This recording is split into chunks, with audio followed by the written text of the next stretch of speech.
Good morning to everyone. Pursuant to the order of reference of Monday, February 1st, 2021, Bill C-18, an act to implement the Agreement on Trade Continuity between Canada and the United Kingdom of Great Britain and Northern Ireland. Okay, so today's meeting is being televised and is taking place in a hybrid format pursuant to the House Order of January 25th, 2021. I would like to take the opportunity to remind all participants that screenshots or taking photos of your screen is not permitted. And to ensure an orderly meeting, I need to outline a few of the rules that I know you've heard before. Before speaking, please wait until I recognize you by name.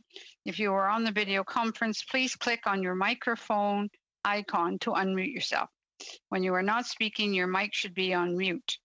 A reminder that all comments by members and witnesses should be addressed through the chair.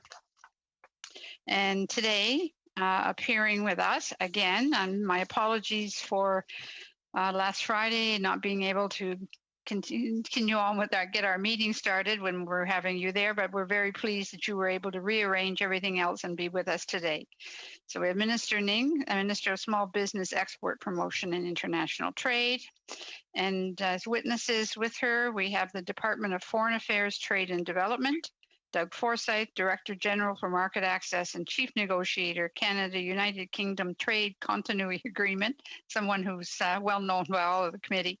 Alison Trenholm, Deputy Chief Negotiator, Canada-United Kingdom Trade Continuity Agreement, and Torsten Strom, General Counsel, Trade Law Bureau, and from the Department of Agriculture and Agri-Food, Aaron Fowler, Chief Agriculture Negotiator and Director General, Trade Agreements and Negotiations.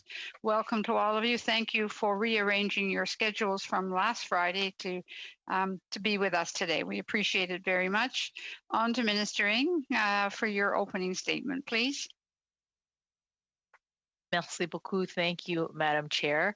Honorable members, thank you again for giving me the opportunity to appear once again before the House Standing Committee on International Trade to speak on behalf of Bill C-18, an act to implement the Trade Continuity Agreement between Canada and the United Kingdom. For Canada, international trade is central to our economic success and prosperity, and there is no doubt that trade will play a crucial role in our inclusive and sustainable recovery from COVID-19. This is why it is not only important for Canada to develop new trading relationships, but to also strengthen existing ties.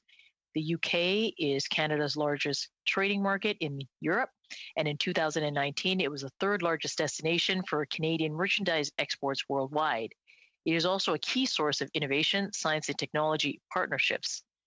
Two-way merchandise trade between Canada and the UK totaled $29 billion in 2019, making it our fifth largest international partner. The UK is also Canada's second largest services trade partner, behind only the United States, amounting to exports of nearly $7.1 billion last year. The UK is Canada's fourth largest source of foreign direct investment, valued at $62.3 billion in 2019. And it is clear that our trade continuity agreement with the United Kingdom is critical to Canadian jobs by preserving a key enabler to our strong economic partnership, and that is CETA. The trade continuity agreement before you today ensures Canada and the UK can sustain and build upon our trade relationships by preserving the main benefits of CETA.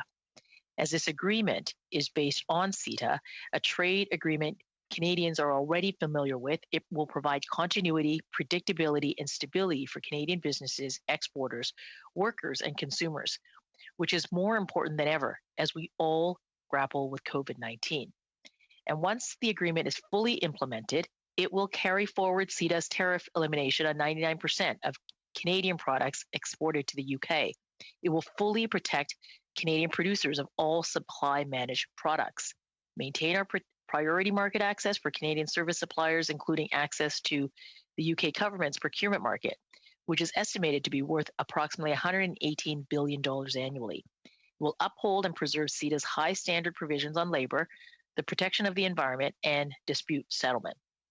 At the same time, while this agreement is largely a replication of CETA, it provides no new market access for dairy or any other supply managed products. This outcome fulfills the commitment made by our government and the Prime Minister and the Minister of Agriculture and Agri-Food to not concede any additional market access for supply managed sectors in the trade agreements this government signs on to. When it comes to the UK, we have a particularly special connection and enjoy a robust trade and investment relationship. Canada and the UK enjoy a deep and historic relationship, and both sides are keen to work together to maintain our strong trading relationship post-Brexit to ensure stability and continuity for our businesses. When the United Kingdom held a referendum and guided by the decision of its citizens decided to leave the European Union, that decision not only affected the UK's trade and economic relations with its largest partner, but it also meant that the United Kingdom could no longer be a party to CETA with Canada. Obviously, this has potential to affect Canadian companies, especially if the UK chose to reevaluate its trade priorities. This is why this trade continuity agreement is so important. Voilà pourquoi cet accord de continuité commerciale est si. This is why this trade continuity is so important. Workers in many sectors rely on our interconnected trade relationship, from farmers to fish harvesters to innovators. They have told us that what they want the most at this time is stability, and this agreement provides exactly that. The TCA ensures Canada and the UK can both sustain and build upon our important relationship by preserving the benefits of CETA on a bilateral basis, fully protecting our closely integrated supply chains. Madam Chair, this continuity agreement is good for workers, it's good for businesses, it's good for both Canada and the United Kingdom. Without the TCA in place, Canadian businesses would have faced the uncertainty of new barriers and higher costs of doing business, particularly our agriculture, fish, and seafood industries. With this agreement, we can build a better future for both countries. The TCA includes a commitment for subsequent negotiations to begin within a year of this agreement coming into force. My UK counterpart, Secretary Truss, and I have publicly committed to these negotiations. We will seek, of course, the input of Canadians on their interest in a new bilateral discussion with the United Kingdom, and I'm looking forward to hearing from Canadians from coast to coast to coast through public consultations and to working towards a high-quality, modern, and comprehensive agreement that includes ambitious chapters on the environment, women's economic empowerment, labor, and digital trade. And to those that have pointed out areas where improvements are sorely needed, we hear you. I'm eager to get to work on those issues, and we will return to this House when we are ready to table negotiating objectives for this new ambitious effort. Right now, while we work to ratify this agreement both in Canada and the United Kingdom, we have signed a memorandum of understanding between both countries so that trade can continue to flow while the agreement makes its way through domestic approvals. The TCA will provide stability and will remain in place until a new agreement, which we aim to reach within 3 years, is ready. La CC The TCA will provide stability and will remain in place until a new agreement, which we aim to reach within 3 years, is ready.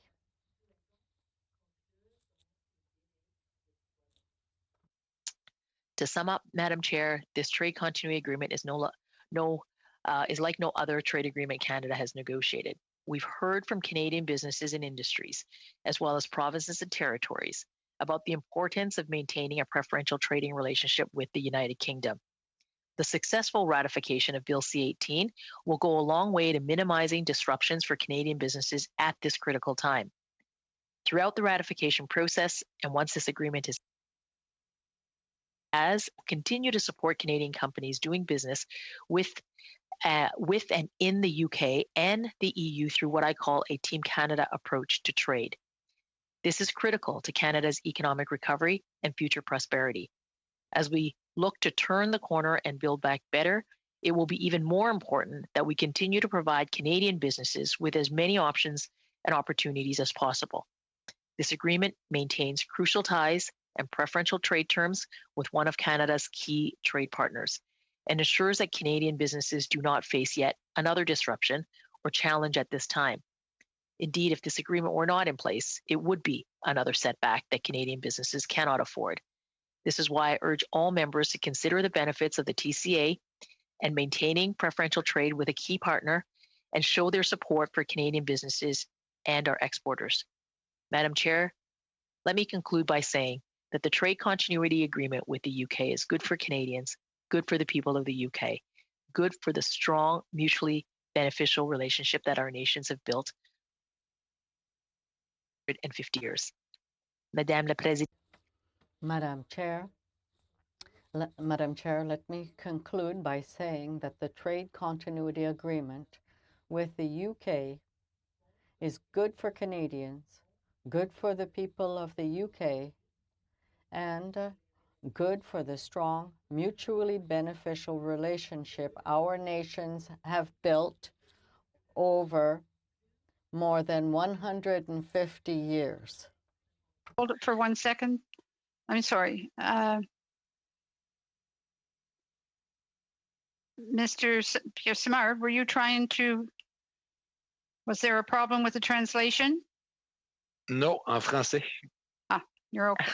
All right. Ah, I'm sorry, pourquoi? Minister. C'est parce que mes excuses dans ce cas-là, c'est parce que j'avais désactivé l'original, la langue originale. It could be my French. Monsieur Savard Tremblay. Votre français est très bon, ne vous en faites pas. Merci. So, Madam Chair, may I just finish and conclude? Please do. Okay. While CETA will continue to govern Canada-EU trade, this continuity agreement will provide predictability and remove uncertainty for Canadian businesses doing business with and in the UK. I'm thrilled to have the support of Canadian business and industry for the quick ratification of Bill C-18. Organizations such as the Business Council of Canada, the Canadian Agri-Food Trade Alliance, the Canadian Chamber of Commerce, the Canadian Federation of Independent Business, the Canadian Manufacturers and Exporters, and the Canadian Association of Importers and Exporters. When it comes to the critical nature of Bill C-18, I would like to quote the shared statement from these businesses directly. We ask all parties to support the ratification of the Trade Continuity Agreement by quickly passing Bill C-18. Doing so would protect thousands of Canadian jobs and provide stability and certainty for workers, employers, and investors. Without an agreement, $2 billion worth of bilateral trade would be at risk. I'm looking forward to working with all of my colleagues on all sides of the House to ensure a smooth continuity of Canada-UK trade relations, and in the near future, working towards further deepening this important trade relationship for the benefit of all Canadians. Thank you. Merci. I look forward to your questions and our discussion. Thank you very much, Minister. We appreciate that. On to our questions from Mr. Abotai. Please, six minutes, sir. Yes, good morning all, and thanks, Minister, for appearing today. MOU or Memorandum of Understanding is not binding, not legally binding agreement. It used between parties where they cannot imply a legal commitment in other situations where they cannot reach or to create a legally enforceable agreement. What we have in front of us, you call it TCA. It's a MOU, and were you able to achieve any kind of commitment, a legally binding one, on the agreement that we have in front of us here in order to be able to secure a full agreement in 3 years? I appreciate that question very much. The legally binding agreement will be the ratification of this trade continuity agreement, which I'm looking forward to all of us as parliamentarians working on behalf of Canadian businesses and exporters. The agreement, of course, does include a commitment for both sides to return to the negotiating table upon a year of this agreement's ratification and coming into force. So I look forward to doing that. I certainly look forward to speaking to Canadians, and our commitment is to arrive at concluding those agreements within a 3-year time frame. That is our commitment, and we're looking forward to doing this work with Canadians. So if I understand correctly, the ratification of this agreement on our side and on the United Kingdom side is the legal binding term. Is that correct? the coming into force of the trade continuity agreement would mean that Canadian businesses will continue to enjoy the high standards that are the provisions in CETA, whether they're environmental standards or labor standards or opportunities for our businesses to get access to that market. We're looking for the security. Where's the security in that? Well, this agreement, my honourable member, replicates the CETA agreement with the EU leaving the European Union. The ratification of this agreement is something that I'm looking forward to working with everyone on, so that those provisions for CETA continue on a bilateral basis with the United Kingdom, with the ratification and the passage of this important piece of legislation in our Parliament. The CETA is a comprehensive agreement. This is a memorandum of understanding. Don't you see any difference between the two? A memorandum of understanding that we have negotiated with the United Kingdom ensures that trade will flow continuously and without disruption and paperwork. But it's really important that the trade continuity agreement that is before us today and that has been through Parliament and that continues to work through the legislative process gets the ratification from all of the work that you and all of us are doing to ensure that the provisions of CETA will continue on a bilateral basis between Canada and the UK. And we are looking forward to getting back to the negotiation so that we can pursue a new negotiation with the United Kingdom and on a more ambitious, comprehensive agreement after we've had an opportunity to also speak to Canadians. Well, the flow of business, of continuity of business, is going to be subject to how much of security you have, how much of a term you have on this agreement. That is, we can have to live with it for 4 years, 1 year this year to be able to come back to the table, and then 3 years after that to be implemented or to be in place. Am I correct on the time here? Let me clarify. The trade continuity agreement between Canada and the United Kingdom preserves the terms of CETA so that Canada and the United Kingdom have a bilateral agreement on the basis of CETA. And memorandum of understanding was signed between the two countries to ensure that when the United Kingdom left the European Union on January 1st, that the benefits of that agreement continue without disruption for Canadian businesses and the businesses in the United Kingdom. Would you be able to refer me to any page or an article in the MOU that explain that? I am happy to have officials, I guess, provide you with that information. But as a point of clarification, again, we are working on the, I hope, continued speedy passage of Bill C-18, which is the legislation that will give into force the continuity agreement between Canada and the UK so that the provisions of CETA continue. And let me just remind you some of the benefits of CETA. Over the last 2 years of CETA's entry into force, Canadian merchandise exports to the EU, including the UK, have averaged $46.6 billion in 2018. That's up 16.6% compared to pre-CETA levels.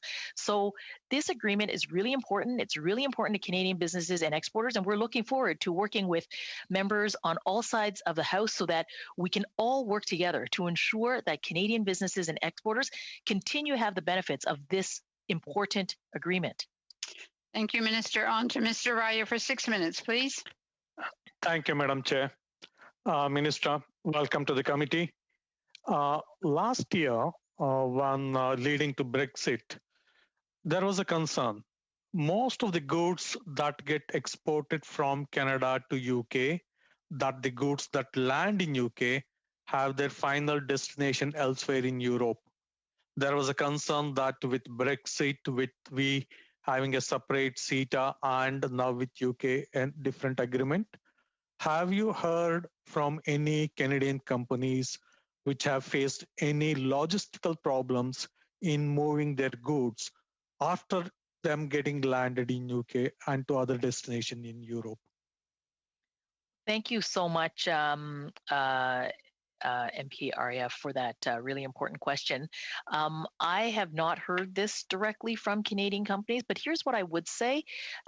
With the recent changes in the UK, particularly following Brexit, our trade commissioners who operate in the UK, in London, and certainly elsewhere in the United Kingdom, but also throughout the European Union, are working very closely with Canadian exporters to mitigate any challenges and difficulties that they may encounter.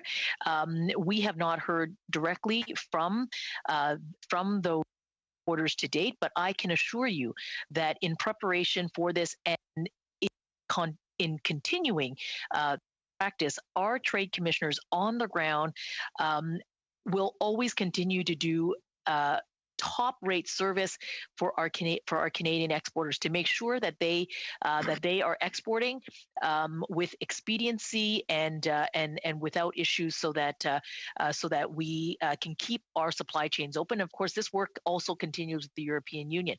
Keeping supply chains open, particularly during this time of COVID-19, has been something that our government has been very, very steadfast at doing.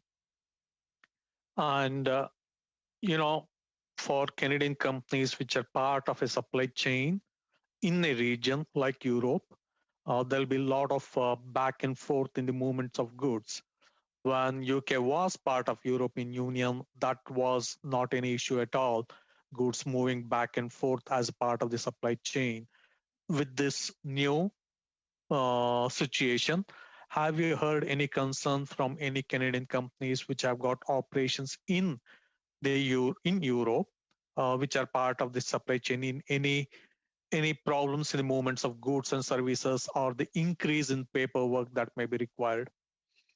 Thank you for that question. No, we have not. And in fact, I think this speaks very highly to the excellent network of the Trade Commissioner Services, whose sole mandate is to assist and support Canadian exporters and businesses who are operating abroad, and in this case, in the United Kingdom and in the European Union. Of course, the memorandum of understanding that we signed between Canada and the UK commits to no additional paperwork for our Canadian exporters who are exporting to the United Kingdom, and that trade continues to flow freely. We continue to ensure that our commissioners who are on the ground and our officials who are on the ground in our missions, both in the EU and the UK, are working collaboratively and certainly very, very, very much hands-on with Canadian companies to ensure that they are able to export and that they are working with them to mitigate any issues that would encounter. But no, I have not heard of it, but I would also say that the Trade Commissioner Service is doing an exceptional job supporting our Canadian exporters and businesses. Since the birth of our country, we had very, very strong relationship with the UK. I think this is the longest standing partnership, a relationship that we all have seen. I'm glad you mentioned in your speech about further deepening our relationship with the UK. UK has got its own strengths that is different from that of European Union. Are there any areas where you can see that when you start negotiating for a new agreement, are there any areas which you will focus that can further increase already the good trade for both goods and services between the UK and Canada? Well, thank you for that important question. Canada and the United Kingdom have a shared set of values and a long history, a special relationship of the two countries. Of course, what I'm really looking forward to is listening to Canadians and getting the input from Canadians, from workers, from exporters, from businesses on what they are looking for in a new trade agreement with the United Kingdom. But even in our early, conversations, the trade secretary and myself, we are looking forward to getting back to the negotiating table once this agreement is ratified. We are looking forward to a discussion on a comprehensive and ambitious and inclusive economic partnership with the United Kingdom, one that has high standards on labor, high standards for protecting the environment, a focus on helping small businesses and women entrepreneurs get into our respective markets, and pursue digital trade as an area that I think both countries see opportunities. But of course, there will be conversations that we necessarily will have with Canadians so that we seek their input, which is really important. Thank you very much, Minister. I'm sorry, Mr. White, your time is up. On to Monsieur Savard-Tremblay for 6 minutes, please. Thank you, Madam Chair. Thank you, Madam Minister.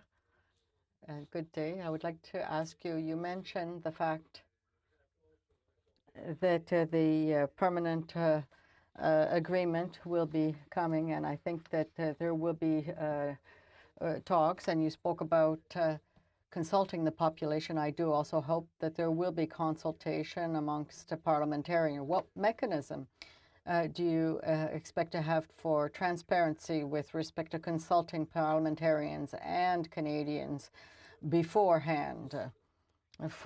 So how, as parliamentarians, we can represent those in our ridings? How do you expect to be able to take into consideration certain priorities? How are you mandating certain aspects, certain cases and industries before going to the negotiating table? Merci beaucoup. Thank you very much, Mr. Savard-Tremblay, for your question.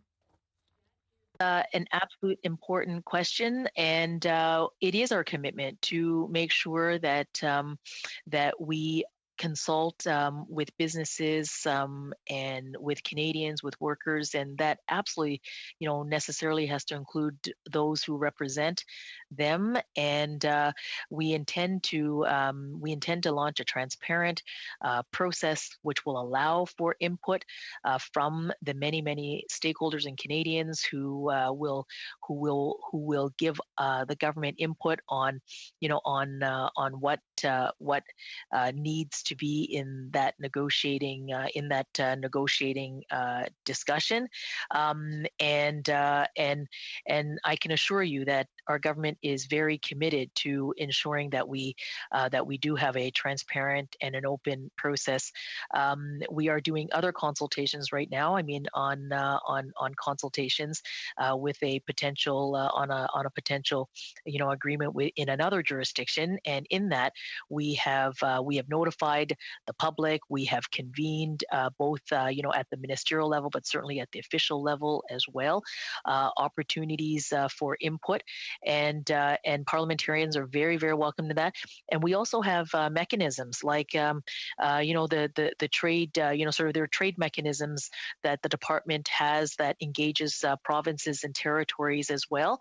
So it is really important for us to hear from Canadians so that we have their input, and our policy with respect to tabling of treaties. We have recently, of course, amended those, and that can be found publicly on the Global Affairs website, which, again, I can assure you that our government intends to fulfill the obligations and the amendments to that policy. Mais si on continue néanmoins dans ces...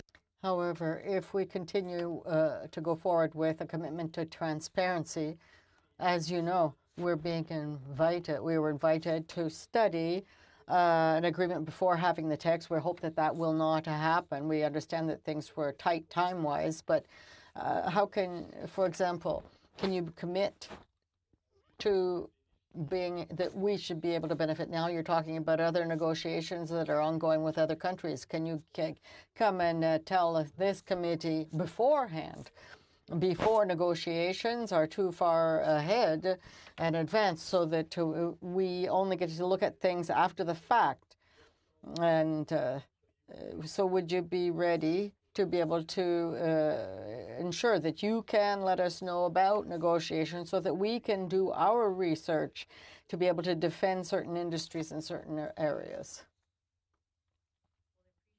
That very good, the very good question and the very good perspective, and what I can say is absolutely our government will be transparent with Canadians through the upcoming, through upcoming consultations. Of course, we have to make sure we get this agreement ratified so that we can begin those negotiations, and we have a year to begin them after this is ratified. But we fully intend to be transparent with Canadians, to consult with them, with workers and with businesses, and we fully intend to also meet our obligations under the revised tabling of treaties policy. So I'm looking forward to those very good perspectives and consultations with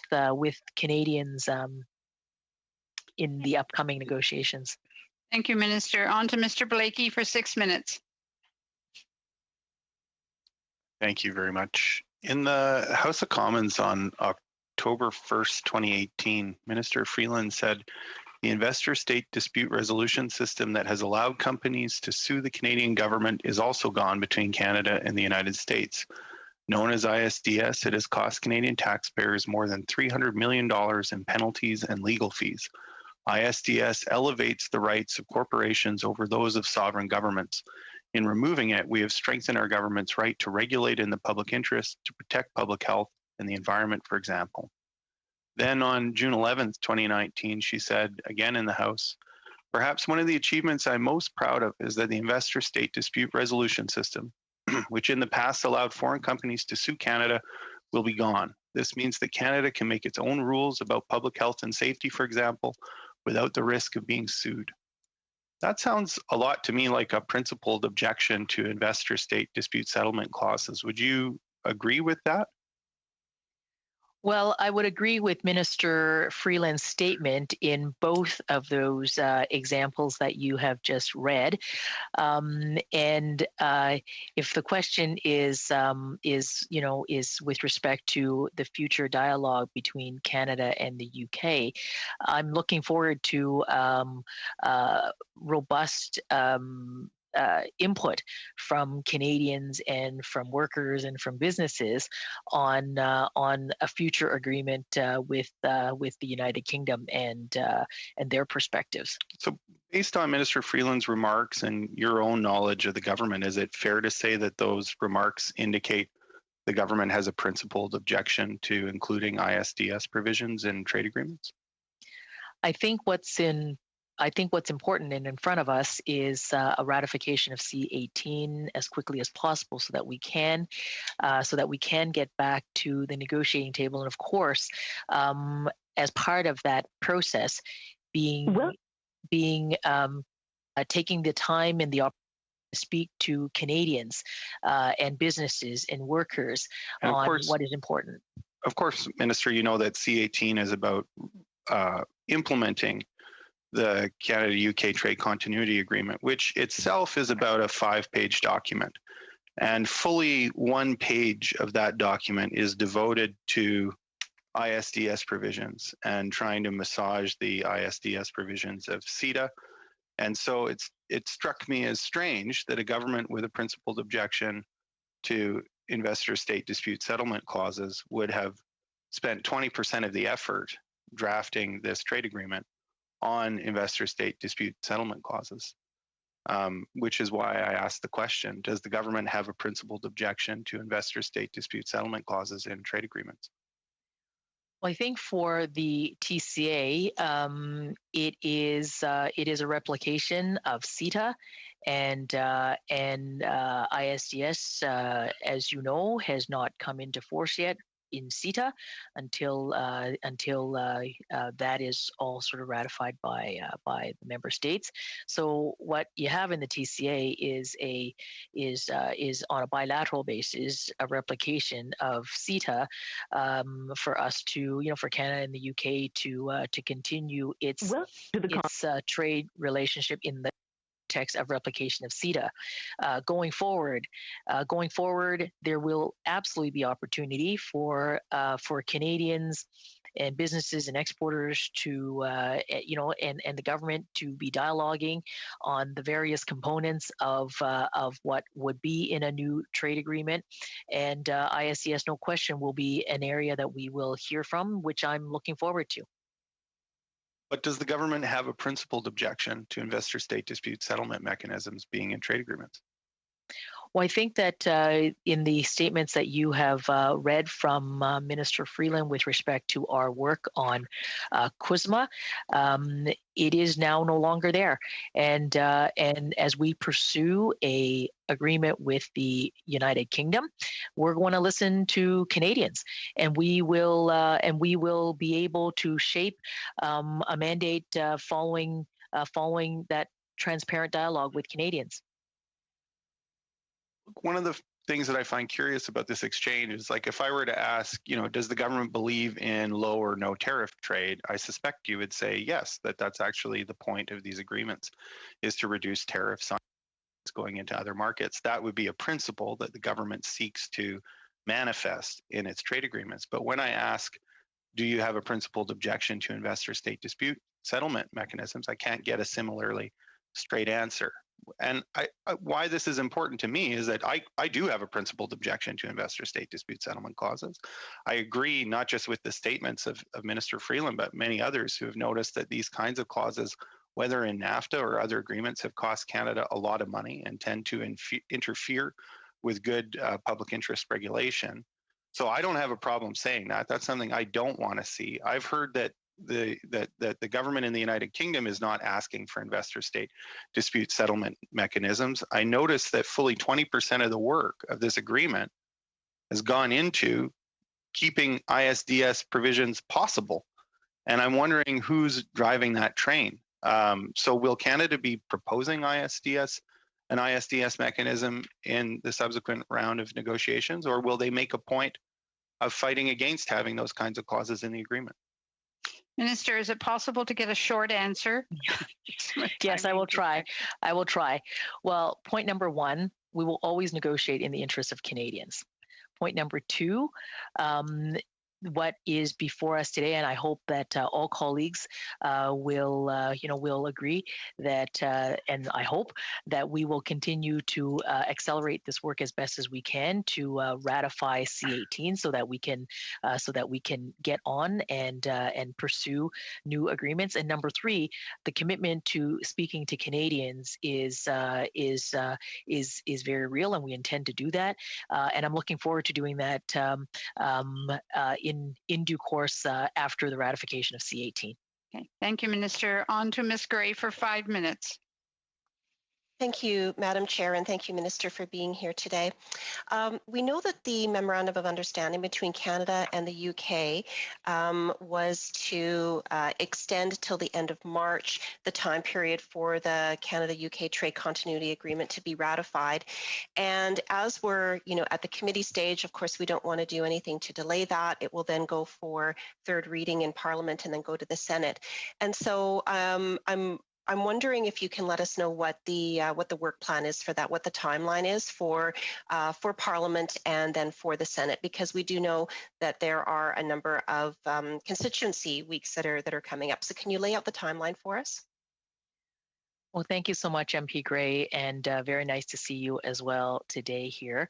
The timeline and the work that lie ahead, I think one that behooves all of us as parliamentarians.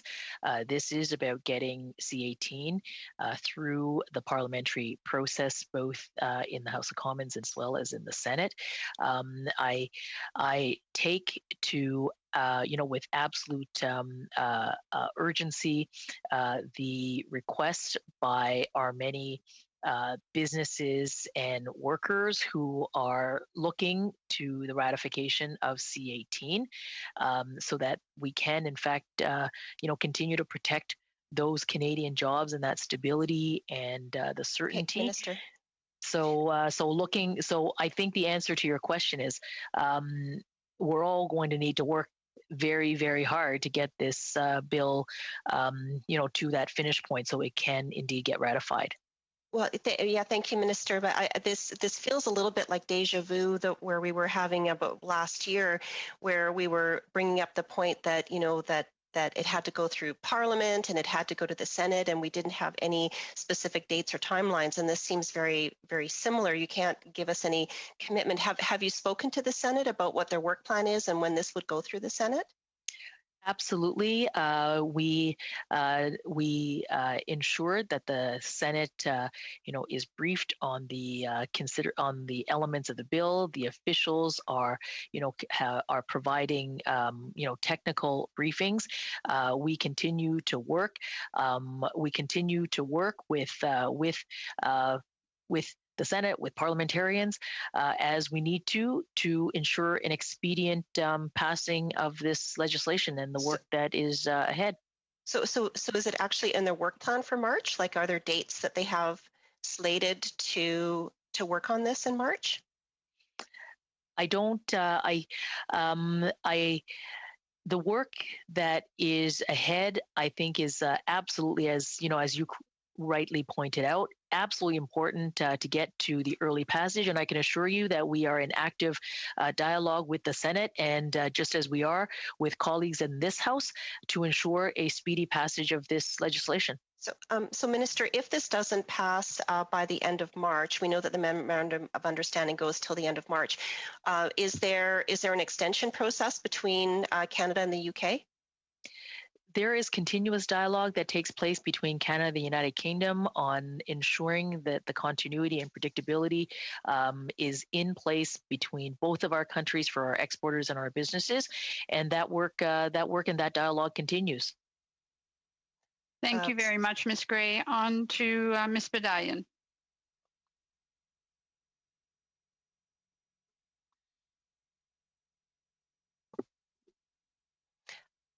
A point of order, Madam Chair. I've got my my clock here, and I've got 3 minutes and 49 seconds on my clock,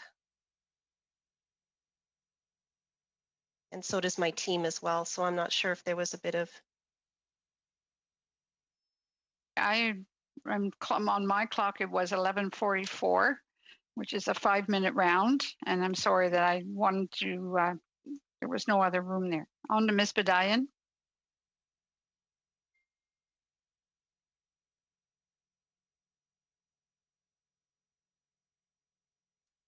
Madam Chair, can you hear me now? Okay, thank you.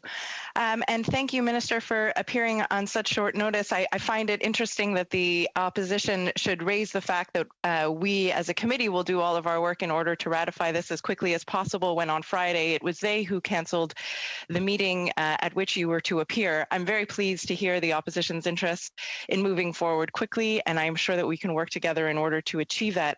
And perhaps to that end, Minister, you could speak to the importance of speedy ratification, particularly since my understanding is that we do export a significant amount of services to the United Kingdom. I think that you mentioned that in your opening statement, Minister, and our exporters of services are not currently covered by the MOU. And I do believe that we all have an interest in supporting our service exports. Are there any other reasons to your mind? Certainly that one would be sufficient that we should move quickly towards ratification, Minister. Thank you very much for that question. Absolutely. it's really important that we get this bill ratified. You pointed out that the access to $118 billion rather, of the UK procurement market is just but one. But I would also say that the numbers that I read out earlier in an earlier question around the benefits of CETA with the EU that includes the UK in numbers like 16.6% increase of export levels to pre-CETA time is a reason that we continue to provide as much certainty and as much predictability that we can to Canadian businesses, and certainly the business groups and the workers who they employ are really counting on all of us to speedily pass C-18, so that predictability and that certainty can be had for workers. And I, on that, I want to thank everyone for their terrific hard work, and I'm looking forward to keep doing that because it is absolutely crucial to the stability that businesses absolutely need from, and they're looking for us to do that with the passage of this legislation. Thank you. I believe it was in December of last year that our NDP colleague on this committee put forward a motion with respect to this trade agreement, ensuring that England respects its obligations under the Good Friday Agreement to the people of Ireland. A similar motion was also passed unanimously by the Foreign Affairs Committee. I wonder, Minister, if you would like to comment on that. Canada has played an important role in ensuring the free movement of people under the Good Friday Agreement. Is there any comment with respect to that you would like to add? Well, thank you for that, and I think I had it on record before, but it bears repeating that Canada firmly believes in preserving the Good Friday Agreement, and it's crucial to maintaining peace in Northern Ireland. Canada, of course, helped the support on the establishment of the Good Friday Agreement, and we've consistently worked to ensure and to support the realization of peace, and we're going to always maintain the integrity of the Good Friday Agreement, including in this context, and we are pleased to see that that the UK and EU have arrived at their own agreement in respect of the Good Friday Agreement, and Canada firmly is supportive of preserving this agreement.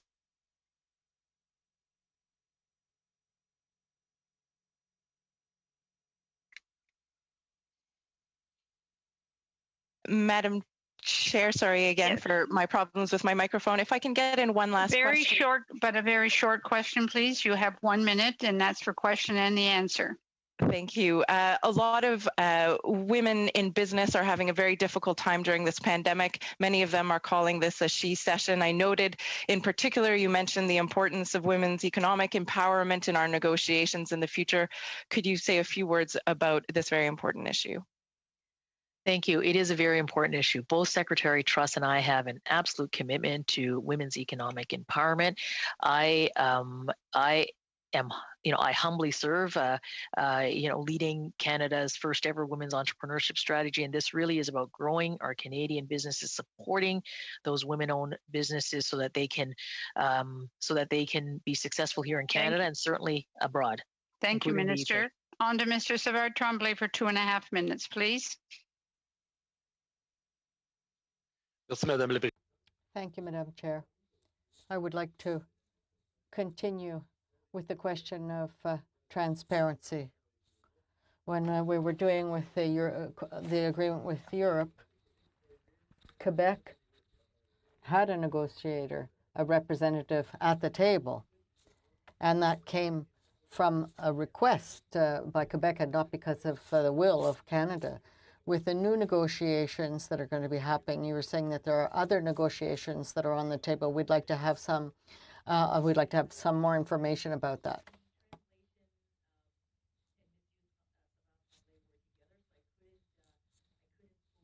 A question because the translation was on top of. Okay, I'm sorry. So can you you'll have to start again, Mr. Savard Tremblay. Oui. Okay, your time will then start again. Thank you very much. So what I was saying was that when there were negotiations with Europe,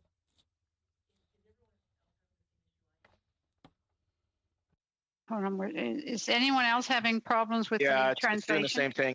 We're getting English and translate or French and translation at the same time. I just want to be able to hear Monsieur Savard Tremblay's question properly.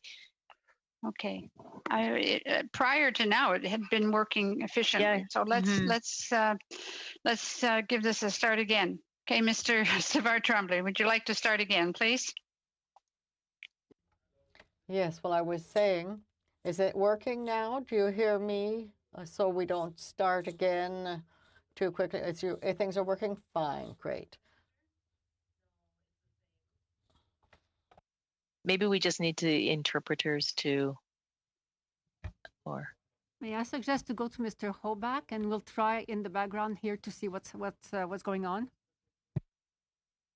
Okay, well, next on my list, I have 2.5 minutes for Mr. Blakey, and then I have Mr. Hoback, if we're able to get that in. So I'm going to go to Mr. Blakey for his 2.5 minutes. Mr. Blakey? Thank you, Madam Chair. Before I begin that time, just on a quick point of order, I think it would be problematic if our time with the minister expired and Monsieur Savard Tremblay wasn't able to get his 2.5 minutes based on the fact that he's speaking French.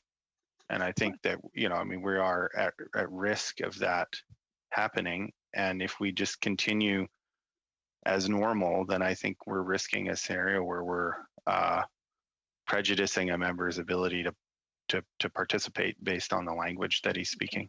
Well, it's certainly my intention to go back to Mr. Savard Tremblay. I'm hoping they're going to have it corrected between you and Mr. Hoback's settlements. I'll go, Madam Clerk. We are looking into the problem. So if Mr. Blakey could do his question, then we'll come back to Mr. Savard Tremblay. Okay, Mr. Blakey. Est-ce que ça va avec Monsieur Savard Tremblay? Is it okay with Mr. Savard Tremblay? If I continue, I don't want to be in a circumstance where we're going to continue with the meeting and then we don't have any time for Mr. Savard Tremblay and he misses out on his opportunity because we haven't corrected a technical problem. He does have right. Est-ce qu'on a la garantie donc qu'on va... Do we have the guarantee then? So I'm basing myself on the goodwill here. If it's a technical problem, as long as you can guarantee that we will be able to have our time, that is fine. I don't mind if somebody else goes ahead of me as long as I can continue. Is to ensure that you get your time, Mr. Savard Tremblay. Translation is working on that right now, right? I think if we have to go over a bit of the time, I would ask that the minister stay an extra 5 or 10 minutes if necessary to ensure that the members get their questions answered. Okay, thank you for that, Madam Chair. As Mr. I say, Blake. I just didn't want to, create facts on the ground that weren't consistent with. I appreciate that. Yeah. My question for you, Madam Minister, is Mr. Forsyth on February 5th had said that Canada has agreed to a temporary outcome that will provide continuity to the UK's access under Canada's WTO cheese tariff rate quota until December 31st, 2023. And I think we've heard in other testimony that this is one of the leverage points, if you will, for the UK to come back to the table for a more permanent agreement, because their cheese access to the Canadian market is only under WTO rules until 2020. Sorry, Madam Chair, there's no translation. Okay, I'm sorry, just hold on. We have no translation at the moment.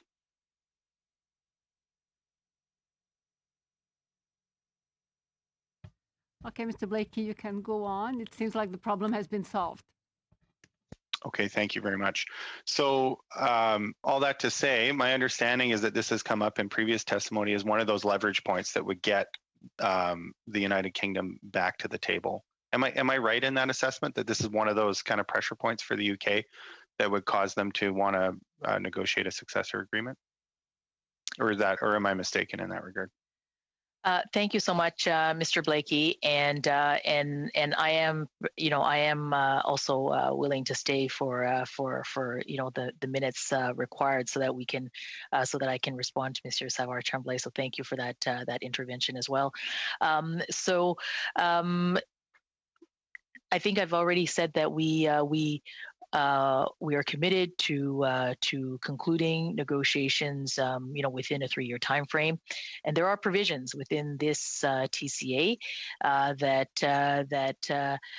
I hope will ensure that we are at that negotiating table and my understanding is that one of those provisions has to do with the UK having this 2023 deadline for their cheese access under the WTO. And the reason I'm asking the question is I'm trying to square the circle of, on the one hand, saying, well, even though there isn't any hard sunset clause to this agreement, there are things like access to the Canadian dairy market that would cause the UK to want to negotiate a successor agreement, and squaring that with your statement that you're glad there's been no dairy market access concessions in this agreement and that you won't make any dairy market access concessions in a future agreement. If one of the reasons we can expect the UK to come to the table to negotiate a successor agreement is because their access to the Canadian dairy market is interrupted, how does that square with negotiating a successor agreement that doesn't provide any access to the Canadian dairy market? Could you enlighten us on the committee here? Could we somehow have a short answer? Yeah. Number one, we will not provide new market access for supply managed sectors.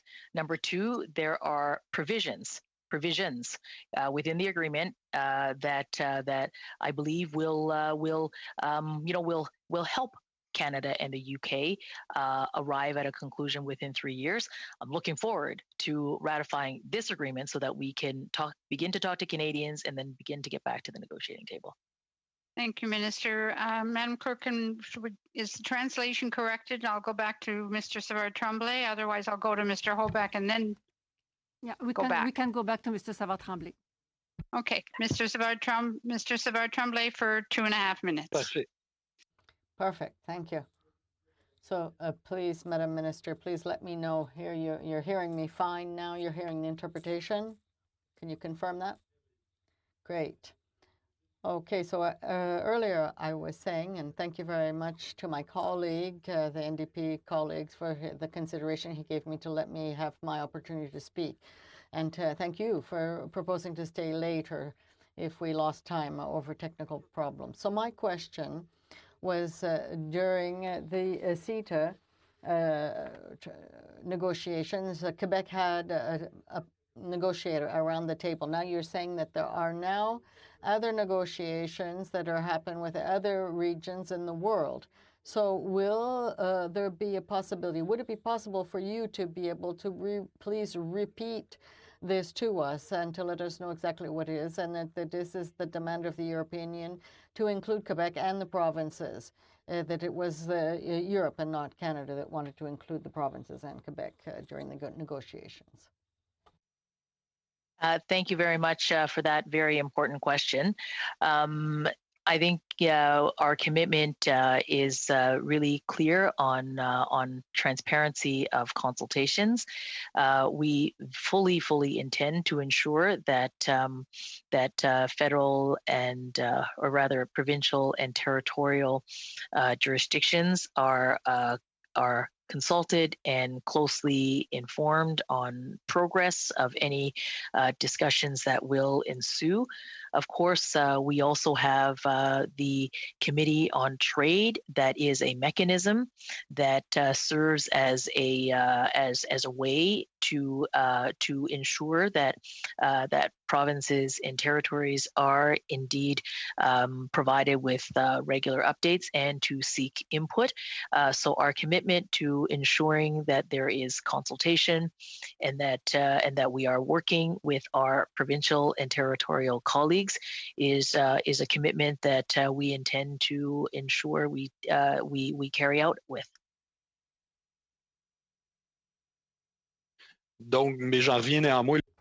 So you were saying that there will be consultations, but my question was, can you tell us the formula as it was in terms of the negotiation with Europe, where Quebec had a place at the table? We're never better served than by oneself. So will that be the situation in the future?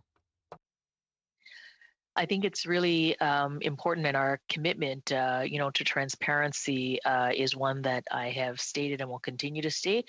Our commitment to ensuring that we have the voices and the considerations of provinces and territories is something that we also continue, commit to continue.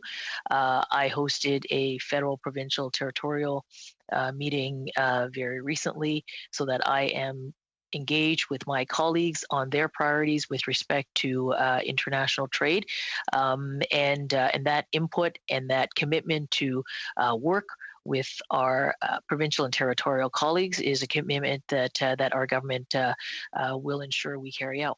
Thank you, Minister. I'm trying to accommodate Mr. Hoback for the 5 minutes, and I know Ms. Gray had an important question she was hoping to ask the minister as well. So anytime we take out from this session, of course, is taking off on our next hour. So if we can kind of not be too long with questions and answers, so that we can get both Mr. Hoback and Ms. Gray's question in within the 5 minutes. Mr. Hoback. Thank you, Chair, and thank you, Minister, for coming on Monday. I really appreciate that. I just want to get the record straight. It was the Liberal Party that controls the House schedule that forced the vote on Monday, and it's the Liberals that actually control this committee and canceled the committee on Friday. So when the member says it's the opposition party's forcing this, it was actually the control actually does belong to the governing Liberal Party. Ms. Ng, one of the things you talked about is you recognize the need for actually getting a finalized agreement, and you've said 3 years to get that in place. In the meantime, you've identified also that there's areas that need to be improved on. Can you just give us some ideas on some of the things you would be looking for in the new agreement that's not existing right now? Thank you so much, and good to see you, Mr. Hoback. We are looking forward to hearing from Canadians, of course, and while this agreement replicates CETA and the very, very good agreement that is CETA, and you heard me talk about the benefits of it, a bilateral agreement with the United Kingdom, one that the one that can look at digital trade and how our two countries can pursue those opportunities. One that has high ambitions for the environment and how that works its way into a trade agreement.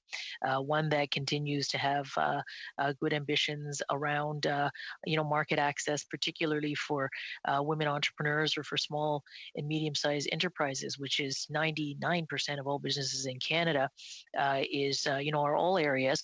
But certainly there are more, and there certainly are businesses that. Sorry, don't mean to interrupt. Limit time. One thing you're forgetting to mention, we had CAFTA in front of us talking about some of the problems they're having with the existing EU agreement. And I think we're all very aware of what those problems are. So we've got an interim agreement in place. These organizations still have the same problems. So what are we going to do in the interim to assist these organizations to alleviate those problems? So if they can't get market access because we didn't have time to do the appropriate deal, are you going to compensate them? Are you going to provide them special assistance to support them while we wait until a new deal is actually signed? Well, we will work with CAFTA. We have been, and we've worked with our agriculture producers and stakeholders who are continuing to pursue market access into CETA. And this agreement, of course, replicates CETA. Our trade commissioner team and our missions team, as well as myself and my officials, are working very hard with CAFTA and our stakeholders and our producers to make sure that this agreement and the market access and the opportunities for growth is there. So we're going to continue to do that work. That work doesn't stop. And that's fair. And you say you're going to continue to fight for the market access, fight for the science-based analogy of the products going into the market there, and recognizing science as the actual outcome or determinator on whether or not there should be a tariff or not, or access or not. Now, as you do this, you've also said you're going to protect supply management and supply sector. And I'm glad to hear that. You've been poor on compensating. You're finally coming to the table on some of the compensation. If you're going to do that, are you going to actually supply a payout to these other sectors that may not get market access because you've now said you're protected supply management? Just How does that work? How's that going to function? Well, there's no question that what we need to do is to keep pursuing the work that we are doing to help our exporters get into those markets that are provided for and the opportunities that are provided for, utilizing the structure that exists in in CETA, now bilaterally replicated with Canada, UK, and we are very committed to helping our businesses pursue those areas. You've heard in the EU agreement there's problems, and they've identified, and those problems exist in the UK agreement still, and need to be identified in the new agreement on some sort of solution. Do you commit to those sectors that you'll actually fight for them to solve those problems? We're absolutely going to listen very hard to those sectors, along with all sectors. Accomplishing results are two different things, Minister. Accomplishing results by we fight for them. We fight for them every day. Every day. Market access, whether it's CETA or CPTPP or any of our negotiations, I fight for our exporters and our businesses every single day to be sure that they get access to those markets. Allow the minister to complete her question, her statement. And I'm doing that, Chair, but it's time, right? And I do try to be respectful here. Explain to me then, you say you are fighting for them, yet in the meantime, they've been left out. They have been. They've said it right from the start that they needed to have a comprehensive agreement to deal with the issues of the EU agreement in this new agreement. So they've been left out, and they're left out now for up to 2003. So what are you going to do to compensate them or help them get market access or find a path forward for those sectors that are left out? And in the same breath, have you identified what are the sensitive sectors that the UK has that they're trying to defend, that they don't want to have us have access to? We are here to make sure that our businesses get the continuity that they need through this agreement. We, of course, hear that there are issues, but the purpose of C18 is to replicate CETA. And I would remind you that while the EU was still a party to CETA, they were not able to undertake new international trade negotiations. So the discussions that has taken place with the UK is in terms of replicating CETA on a bilateral basis, which is what we've got here. We're going to continue to work very hard for the agriculture sector and indeed all sectors of the economy, so that in this new set of negotiations, we are very considerate around what they are looking for and how we will pursue that in the next set of negotiations. And I'm looking forward to ratifying C18 as quickly as we can, so that we can begin those negotiations once the C18 is ratified. Thank you, Minister. I think the chair's looking at her watch. So. Thank you. I keep it on all. I'm sorry. I know Ms. Gray had a short question that she wanted to ask the minister. So can we, Ms. Gray, please go ahead. Great, thank you, Madam Chair. Minister, another concern that I've been hearing is related to British pensioners who reside in Canada and the unfair playing field that they currently have right now.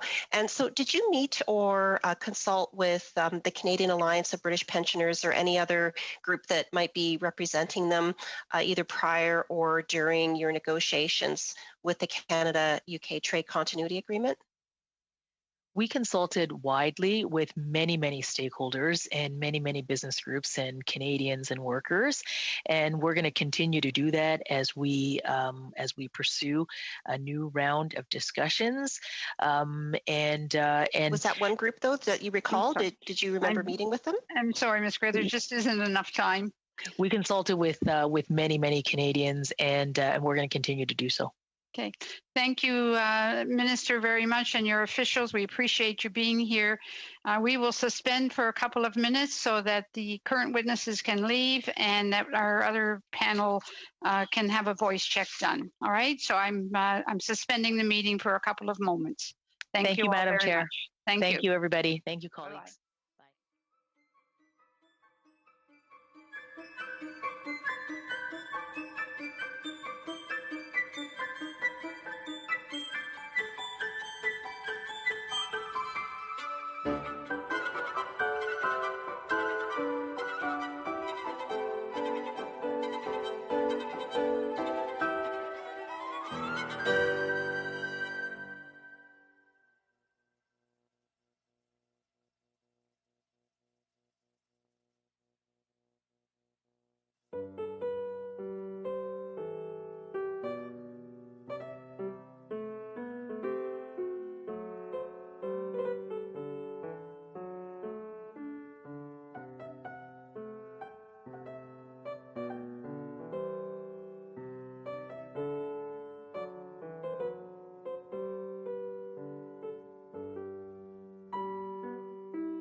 Witnesses for the second panel from the International Association of Machinists and Aerospace Workers in Canada, David Chartrand, Quebec Coordinator.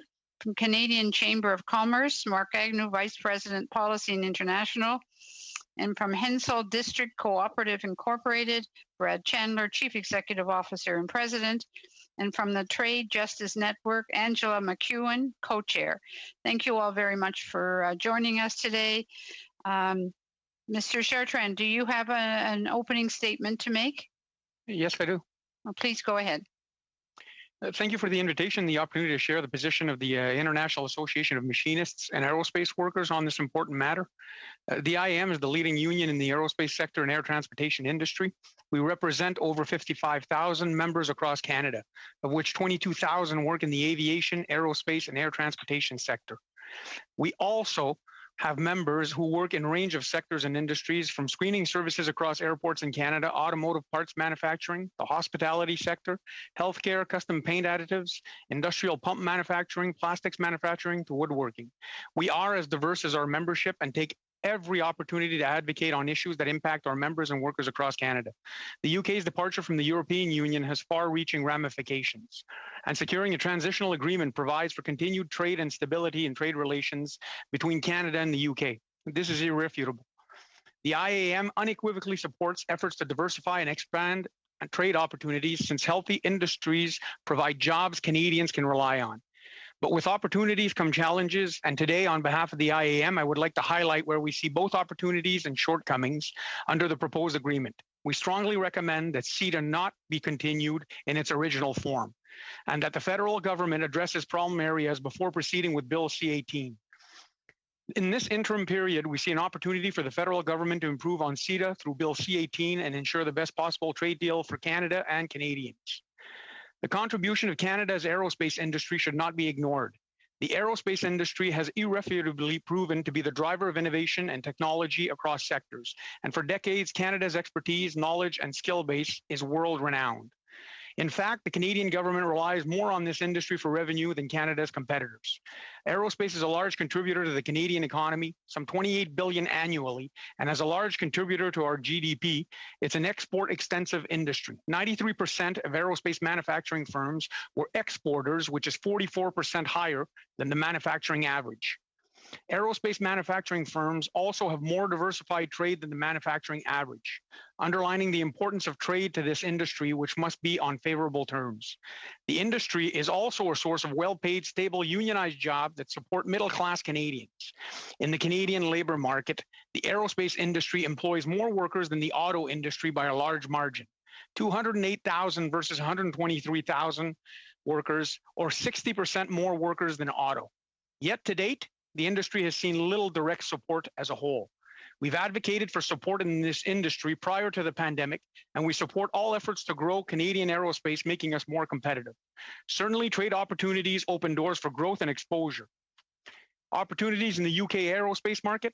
According to a study done by the Trade Commissioner, there is a niche for Canadian aerospace in the UK market. Although we make up a small portion of the UK's trade portfolio, approximately 1.6%, we believe the Canadian aerospace industry should take advantage of opportunities afforded by the transition agreement. The Trade Commissioner has identified opportunities for Canadian aerospace companies, which would be supported by the continuation of agreement terms under CETA. Disruptions in global markets due to the pandemic are inevitably leading to mergers and acquisitions, with the aerospace and defense industry having been flagged as the most susceptible. The Trade Commissioner advises Canadian companies with cash flow to consider acquisition targets and invest in the UK. Other opportunities of interest are software solutions that support the digitization of supply chain management, as well as technology supporting the transformation of industry due to the coronavirus crisis, such as cyber solutions, monitoring solutions, and CBRN-type capabilities that support disinfection. Positioning the aerospace industry for success in the UK market. Development of an industrial policy. Globally, economies have been shaken by the pandemic, paralyzing several industries. Government spending has increased in efforts to sustain both workers and businesses during this challenging time. It's clear a recovery will take years, and we recommend the development of a thorough industrial policy targeted at supporting and stimulating hard-hit sectors such as aerospace, aviation, tourism, and related industries. Getting the economy back on track will not only require funding, but a comprehensive and well thought out plan to ensure a strong and full recovery in the form of an industrial policy. Development of a national aerospace policy. A pan-Canadian aerospace policy would address several issues in Canadian aerospace faces. Canada's largest aerospace cluster is centralized in Quebec. However, practically every province has an aerospace cluster. The industry is often caught in between provincial and federal governments, which has made a cohesive funding framework and fostering of regional clusters difficult. The approach the government has taken is to fund individual aerospace companies and randomly transfer money to provinces with aerospace clusters. This is neither an efficient use of money nor an effective means to ensure Canada remains globally competitive, despite being unsurpassed in production of flight simulators, civil aircraft engines, and MRO. Support for regional clusters. Practically every province has a regional cluster, yet there is no coordination amongst them. A healthy level of competition within an industry is beneficial. However, as an industry of national importance, there must be some level of coordination and cohesion at the national level. Simply put, strengthening the domestic industry supports its global competitiveness. Supporting the procurement process. We recommend that Bill C-18 outline stipulations for Canadian content requirements in public contracts. Additionally, measures that allow the Canadian government to support and guarantee economic benefits must be a part and parcel of the new agreement. The IAM also recommends that a form of insurance framework is included, with the goal of protecting struggling economic sectors such as aerospace in the current climate without facing penalties for breach of contract. CETA's gaps and erosion of labor rights. Labor groups rang the alarm bells before CETA was adopted, highlighting the agreement's shortcomings in protecting labor rights. For instance, CETA's Chapter 23 is excluded from general dispute settlement, meaning that labor disputes couldn't be resolved through a formal mechanism that involved penalties. While investors can rely on a binding investment court system, labor disputes are resolved through a non-binding process of cooperation and recommendation, which companies can ignore without penalties. Furthermore, labor provisions did not provide for any binding nor enforceable labor provisions for implementation of core international labor standards. International labor standards prevent the erosion of standards and a race to the bottom, which is likely, given that CETA allows parties to shift investments to areas where labor standards are lowest, and through challenging new regulations that would negatively impact investments. CETA also allows certain classes of workers to move between countries and bypass the Canadian immigration process. CETA limits government's ability to put limits on migrant workers in areas of high unemployment, even if local workers are available. This provision clearly undercuts government's efforts to train and hire local workers. Last but not least, temporary entry provisions do not provide a path to permanent residency or immigration, as is the case in other European trade agreements. Moreover, this provision is expected to have a greater impact on Canada than the UK. CETA also imposed a condition on the Canadian government to treat foreign suppliers at least as well as domestic suppliers, which in some cases would disadvantage domestic businesses. Under the original agreement, our government's ability to regulate entry and activity of foreign firms was limited, even in instances when such regulations didn't discriminate between foreign and domestic service suppliers. This places emerging domestic businesses in a precarious position, such as the majority of the SMEs in the Canadian aerospace market. Public procurement. CETA allowed procurement rules to apply to Canadian municipal and provincial governments, in addition to the federal government. Local bodies are prohibited from favoring local suppliers and even applying local content requirements to procurement contracts, as it would infringe on non-discrimination provisions. What is more concerning is that CETA's provisions give unconditional access to Canadian procurement markets to European companies. Moreover, procuring entities that are not able to obligate foreign suppliers to contribute positively to local economic development. Under the new transition agreement, we recommend that Bill C-18 outline stipulations for Canadian content requirements in public contracts, a measure that allows the Canadian government to support and guarantee economic benefits be a part and parcel of the new agreement. The IAM also recommends... Mr. Shortrand, I'm sorry, I don't want to cut you off, but we just don't have enough time. And maybe you can get your last comment in. I'll just put in the IAM's recommendations. Develop an industrial policy that includes a national aerospace policy to support the industry nationally, support the industry in remaining globally competitive and in accessing global markets. Ensure under Bill C-18 there are Canadian content requirements in public contracts. review and revise problematic CETA chapters such as labor rights, public procurement, trade, regulations, and quotas. Thank you. Thank you very much, Mr. Chartrand, and you have submitted that to the committee, so they have those as well. Absolutely. Mr. Agnew?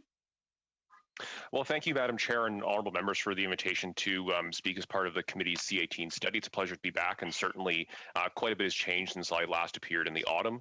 While on the one hand, we do have an agreement signed, certainly it's not yet implemented, and hopefully we can talk a bit about that this afternoon. It won't surprise members of the committee to hear me say that the Canadian Chamber strongly supports the passage of Bill C18 in an expeditious manner. The UK is a significant trading partner for Canada for all the reasons that we all know, including being both our third largest goods exports market as well as our second largest destination for FDI abroad. Despite those rankings, though, it still remains a small overall proportion of our trade flows behind the United States, and I think this actually means that there's room and potential for the relationship to grow. Since December 2020, Canadian companies have managed to avoid going off the cliff and having tariffs reimposed, either for exports going to the UK or for Canadian companies that are sourcing products from the UK into Canada. However, this doesn't mean that the current arrangements are perfect. We have an MOU implementing remission orders to apply parts of a transitional agreement that's based on a provisionally applied CETA agreement. As you can imagine, that's quite a mouthful for a lot of companies to be able to understand. Therefore, while the execution of the remissions orders has been welcome relief for our members, we should not coast. Bill C18 provides an ability to simplify the architecture that governs the trade between Canada and the UK, as well as limit any operational questions that companies may come across during this current period.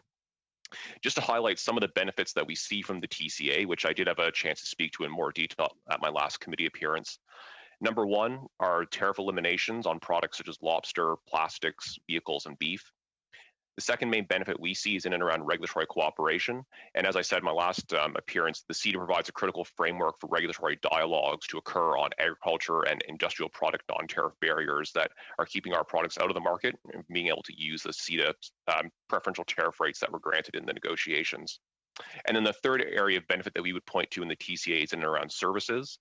The CETA's temporary entry chapter had provisions on intercompany transferees, and that enabled Canadian companies to bring specialized talent from the UK into service their Canadian operations. And the contractual service supplier provisions means that specialized skills can be brought in to fill niche supply chain gaps that companies aren't able to fill in-house. And the CETA provisions on these entry categories reduce the business burden for bringing these specialized talents in. And without them in a UK context, it is going to have a negative impact on Canadian businesses. And this is not an area that currently is part of the MOU, as was discussed in the first half of the committee. As the government's economic assessment notes, the TCA will preserve an estimated $2 billion in bilateral trade. And at a time of significant economic uncertainty, we need to leave no stone unturned for Canadian businesses to find ways to grow our economy. Trade agreements are a way for governments to support growth at a minimal cost to the public purse. As I noted when last appearing before the committee, if CETA matters, then transitioning it to a bilateral agreement with our largest trading partner in Europe also matters. As we approach March 31st, we hope that the TCA can be implemented rather than having the two governments needing to roll over the current MOU. Bill C18 is fundamentally about preserving market access that we already have, and now is not the time to rock the boat on that. And from a forward-looking perspective, drawing a line under C18 will enable us to devote our efforts to focusing on the issues that will allow us to actually expand and improve our market access. This includes issues such as digital trade, regulatory cooperation, trade facilitation, labor mobility, and others. Thank you for your attention, and I look forward to taking your questions. Thank you very much, Mr. Agnew. On to Mr. Chandler. Do you have some opening comments?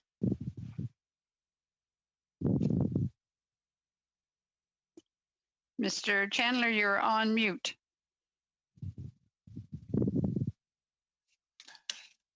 Thank you, Madam Chair and members of the committee for this invitation to appear before the committee. I represent Hensel Cooperative, which we are one of the largest farmers cooperatives in Canada with over 6,000 farmer members and owners and we have over 30 locations across Ontario and Manitoba. Our business is made up, is very diversified, made up of animal nutrition, crop services, energy, freight forwarding, logistics, and grain marketing and marketing of ingredients. But the largest section of our business is made up of our food products, which is our dry bean and IP non-GMO soybean business, which is an export type business. Our growth has been tremendous. We started, or some history, $300 million revenue with 250 employees in 2010. And today, 2020, we stand with over $800 million of revenue and 650 employees. And the biggest growth sector has been in the export. We have entered into commodity and value-added contracts with more than 2,500 growers. We have contract between 300 and 350,000 acres annually for higher value human grade soybeans, edible beans, and identity preserved soybeans, all going to the UK and Asia. Currently, we ship to 80 containers, food grade containers a day of food products out of our facilities to over 40 countries globally. We have invested more than $100 million in hard assets across our rural communities in Ontario, and these are primary investments to improve our facilities, our services, and expand our geographical footprint. Quality, of course, is critical to our success. We ensure that all our food production facilities have quality accreditations, including SQF. And also, with all this shipment globally and to Asia and UK, it allows us collaboration with our freight forwarding business, Hensel Global Logistics, which is one of the largest freight forwarding businesses in Canada and in the top 10 in North America. Give you some background, edible beans, human grade soybeans represent a critical sector. Between IP soybeans and dry beans, it represents 350 million of our $800 million gross revenue. It's been a key driver of our growth. It's provided a launch to our successful global logistics business. So looking back, we have edible beans and identity preserved soybeans. The edible beans are our biggest product going into the UK. Identity preserved soybeans would be going into Asia. When we're marketing these with our growers, our Canadian growers, so we're a totally independent, all-Canadian cooperative, we try to represent value added to these contracts, so growers will grow these dry beans and IP soybeans, which brings another $22 to $25 million into the farmers' hands and in their sectors. This is all based on export type business. Our customers globally, we have developed long-standing trade with over 40, I believe today we go into 44 different countries. These relationships act as a springboard to allow us to offer higher value-added contracts to our Canadian growers. Our customer list contains many names that you may recognize: Heinz Beans, Princess Beans, Kikkoman, which is soy sauce. Heinz and Princess are both UK based, and they make up the biggest part of our dry bean business. When I say dry beans, I'm speaking of white beans, which are baked beans, kidney beans, different types of black beans, anything that we in that type of food sector. We are also one of the sole major suppliers to Princess Foods in the UK. We also have customers like Campbell's Soup, and many of you may know if you eat Tim Hortons or Wendy's chili, that those are our customers also. So you can see how we're diversified across the food sector. The opportunity today in the future is the growth of plant-based protein and meat alternatives. Today, projected to increase from a $4.6 billion industry to a $85 billion industry in 2030. This is an increase of 18 to 20 times. So you can see with CETA and Bill C-18, the importance it means to our business and Canadian growers. Our Canadian climate is growing regions with the access to arable land and water gives us a unique opportunity with our favorable conditions for growing a wide ranges of crops such as IP soybeans, non-GMO, pulses, and dry beans. We have a solid reputation. Canadian agri products have a solid reputation in all across the world, and especially in Asia and Europe, giving us a unique opportunity to create advantages and opportunities for our Canadian growers. So imperative for our success, we must have free trade. Quotas will limit our growth opportunities. Duties and taxes can destroy a market since there is price sensitivity to food products and the retailers. We must deliver our product to our customers on time, making reliable transportation infrastructure vitally important. That includes ports, rails, and roads. Our primary ports are Montreal and Vancouver for outboard exports to the UK and Asia. Our bean processing facilities are in southwestern Ontario and Manitoba, both utilizing rail and truck. Important. Labor disruptions and blockades that inhibit activity at ports and on our rail lines can be catastrophic to how we are viewed by our customers around the globe. Every time we miss a shipment or our product isn't the highest quality, it puts our business at risk. Local access to employees and affordable housing. We'd like to see a fair access to improved broadband services and support for more innovative projects geared towards agricultural and food processing. The more value we add, barriers are for others to enter. The UK market, we deliver anywhere from 50 to 65,000 metric tons of beans annually into the UK market, which represents about 150 to $200 million. This represents probably 50 to 80,000 acres of contracts and value-added crops for Ontario and Manitoba growers. Today in the UK, we ship into Liverpool, Felixstowe, and Southampton. We are currently seeing issues related to Brexit impacting congestion at some ports, which is an unintended consequence, but a consequence all the same. We currently enjoy no tariffs on our products entering into the UK. Concerning Bill C-18, in the near term, we currently have large trade with the UK, and failure to put a CETA replacement in place will be substantial revenues at risk for both our business, exporters in Ontario, and the farmers we all represent. We are owned by 6,000 farm members. For the longer term, our history has proven that we can be leaders capturing share in growing markets of agricultural products. Canadian growers have a solid reputation around the world for quality and stewardship. We have this arable land, access to water, and weather to strengthen our position in the market for agricultural products, in particular dry beans, beans, and pulses. Other countries have the same access to land and water, so we need to have a solid trade policy that promotes free trade and limits duties and excise taxes, and a very reliable transportation infrastructure.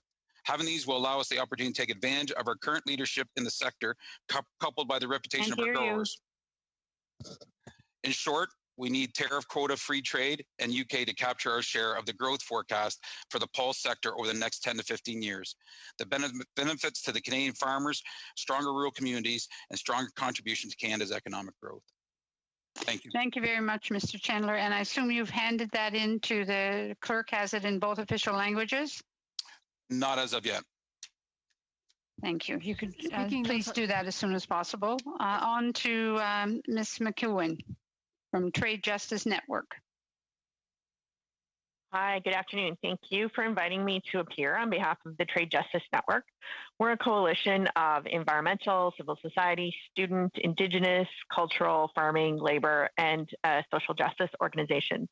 We came together in 2010 to call for a new global trade regime founded on social justice, human rights, and environmental sustainability.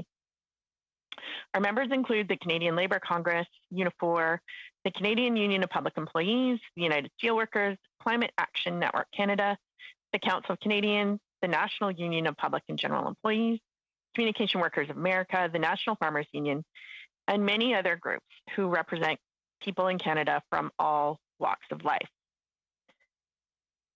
I was a part of the CETA negotiations, and I'm quite concerned about the regulatory cooperation that we had in CETA being ported over to the UK.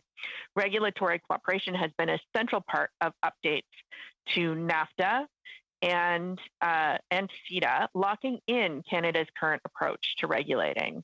We should be particularly cautious here as well that we are able to maintain the freedom to respond appropriately to future crises in health, the climate, and the economic fallout of those crises.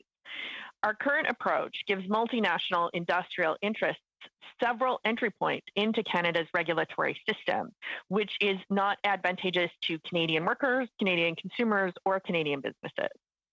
Besides increased transparency, one of the key changes that we would like to see is allowing for the use of the precautionary principle, as EU nations already do. We also have significant concerns about how previous and ongoing privatization of public services in Canadian provinces will interact with a new UK deal to lock these changes in with something that we call ratchet and standstill clauses. We think that in a future UK deal, public services should be entirely exempt from the parts of the deal. So you wouldn't be restricting governments in any way from developing new public services or repatriating privatized public services. The new standard that we had set with this CUSMA is that ISDS and other investor state dispute settlement courts are unnecessary and in fact harmful. And so we expect that in the future Canada-UK deal that we won't need the investor state court that we have been developing in CETA. In general, we feel that trade and investment should be viewed as a means to enhance material and social well-being, not an end in its own right. So proposals for a progressive trade agenda should be judged against the following 4 principles. Human rights in the broadest sense, including economic, social, cultural, and environmental rights. These should have primacy over corporate and investor rights. And there needs to be legally binding obligations to the responsibilities of transnational corporations to recognize those rights. Democratic government must have the policy space to pursue and prioritize local and national economic development, good jobs for citizens, and the preservation, promotion, and restoration of public services. Citizens, communities, and the environment have the right to protection through public interest regulation. And a climate-friendly approach should be adopted whenever pursuing trade and investment, which can no longer be allowed to outpace the carrying capacity of our planet. Finally, we think it's important to think about how our trade policy fits in with other international commitments, such as the Sustainable Development Goals and the United Nations Declaration on the Rights of Indigenous Peoples. If we take our commitments to the SDG seriously, we would do an impact assessment before finalizing any deal of the social and economic consequences the agreement will have on participating nations' ability to progress towards the SDGs. In implementing the UN Declarations on the Rights of People, we should consider what that means for including First Nations, Inuit, and Métis people at the bargaining table for international trade negotiations. We're looking forward to seeing increased transparency in the negotiation of this new trade deal, and that would include increased data availability from the economic report that they've done. But we're also looking at seeing independent analysis of the deal's impact on our economy and our legislative and regulatory framework. Thank you.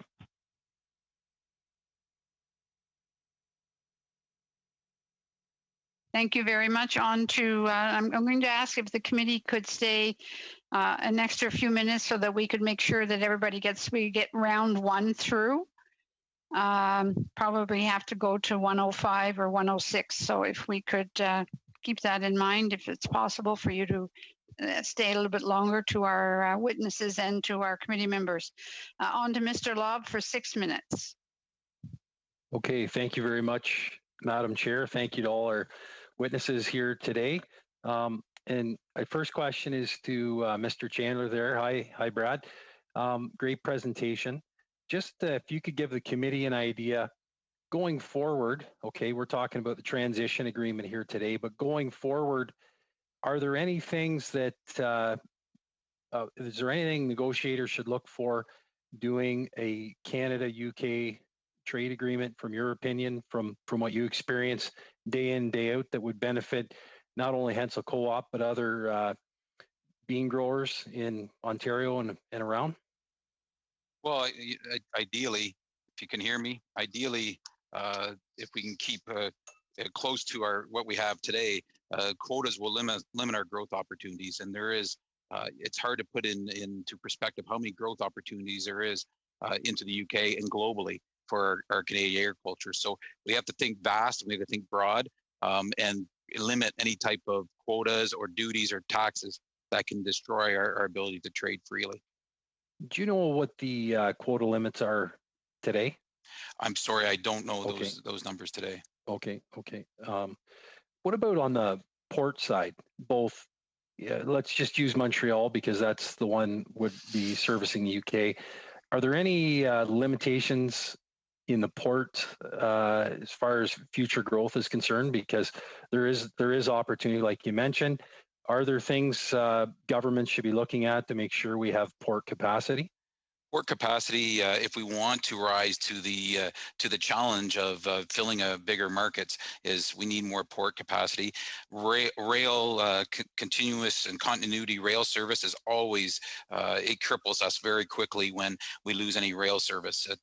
It's phenomenal how quick that backlogs on us. Especially when we're shipping 80. That's just us 80 containers a day. There's lots of other exporters that I wouldn't know the number of what it represents. So, and that also availability availability of containers to the rate today, that is a challenge to our business, is getting the food quality containers here and getting them filled and getting them back.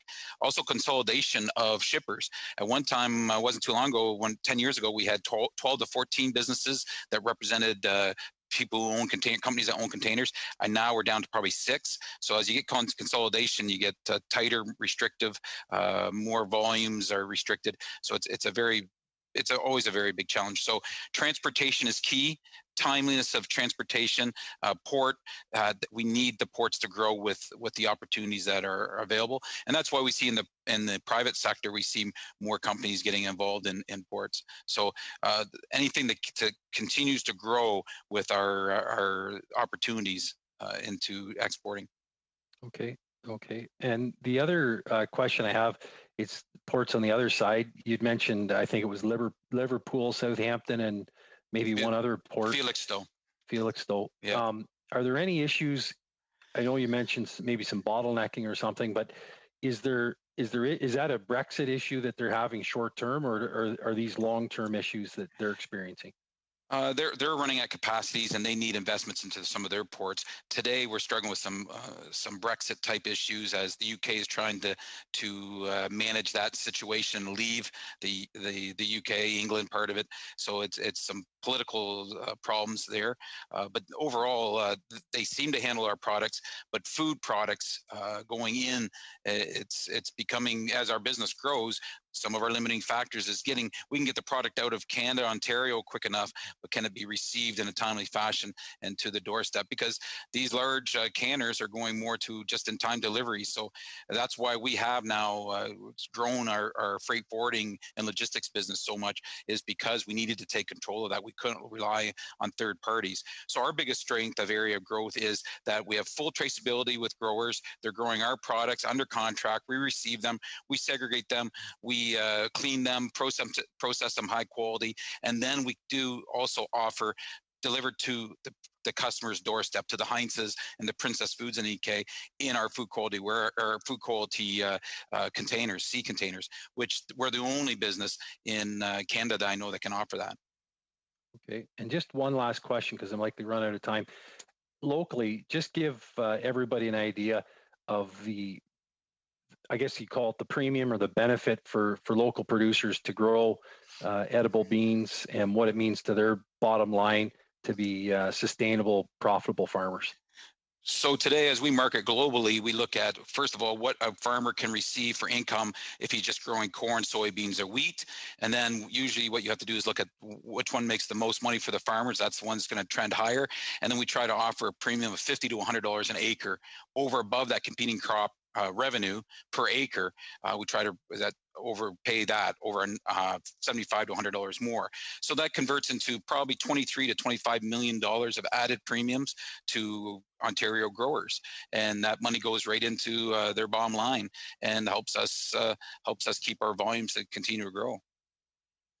Thank you very much, Mr. Thank you, Mr. Lobb. On to Mr. Sarai.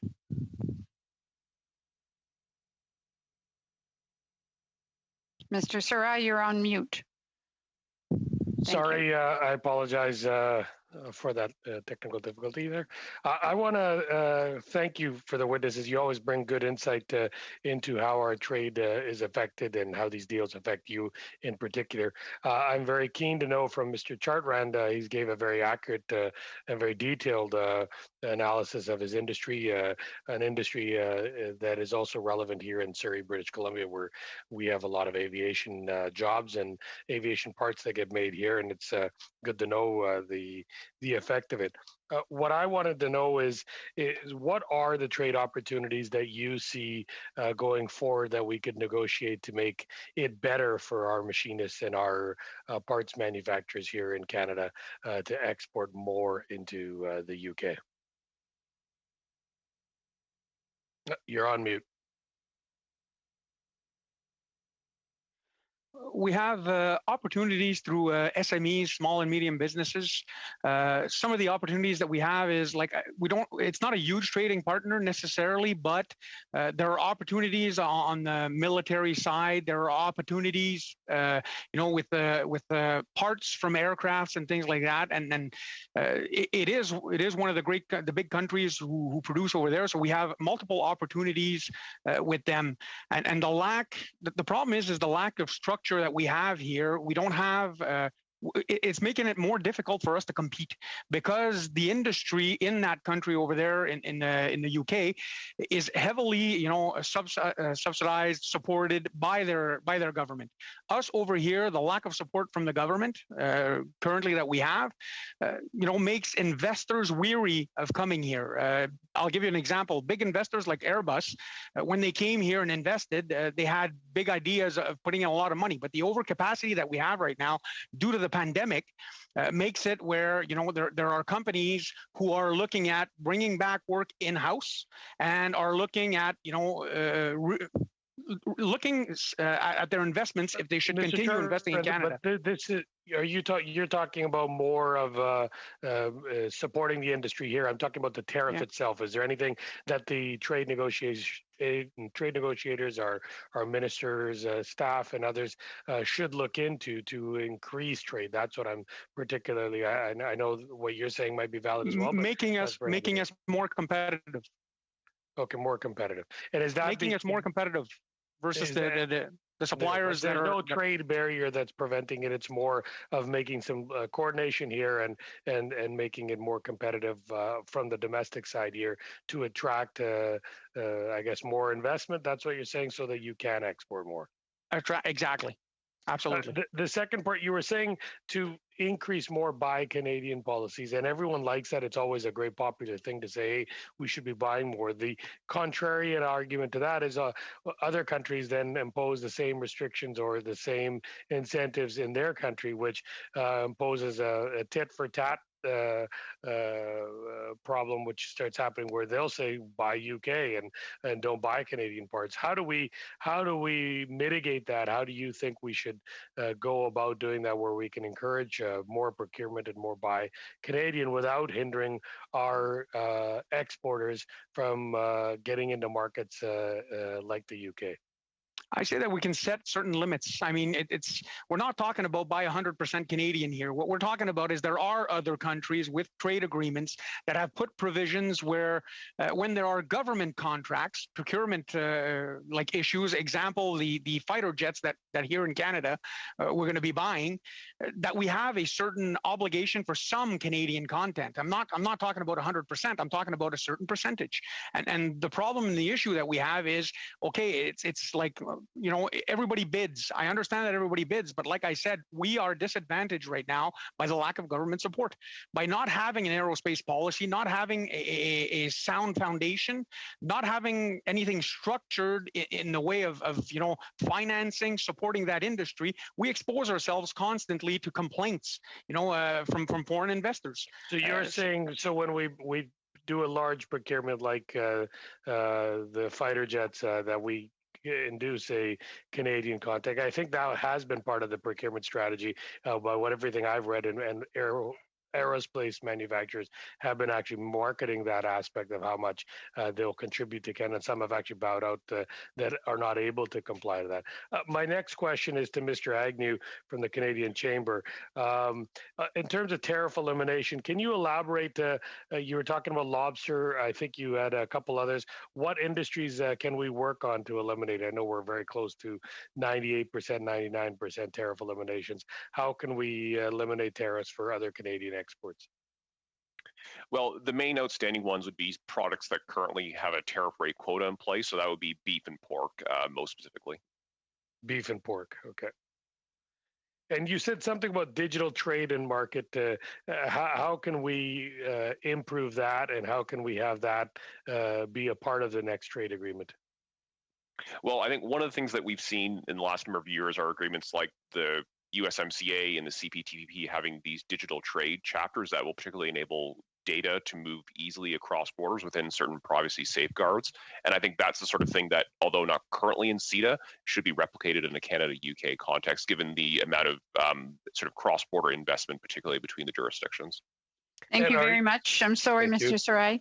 On to Monsieur Savard Tremblay for 6 minutes, please.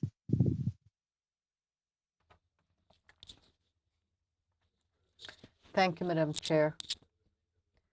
Thanks to all who have presented. I have a question for Mr. Chartrand, who has told us about the importance of the aerospatial industry and the importance of strategy in that industry. And I think that we're maybe the only country that doesn't have a strategy when we have such a large and diversified aerospace sector. So I'd like to ask you, you are a representative of workers also. We are often told that CETA is a progressive agreement. And so with respect to the workers' rights and questions that are important for example, the defending the environment, should we have a new basis when we're looking to negotiate something that would be more fundamental? And maybe I would like to ask the same question to Madame McEwen from the Trade Justice Network. Thank you very much. So would you like me to answer first then? Yes, go ahead.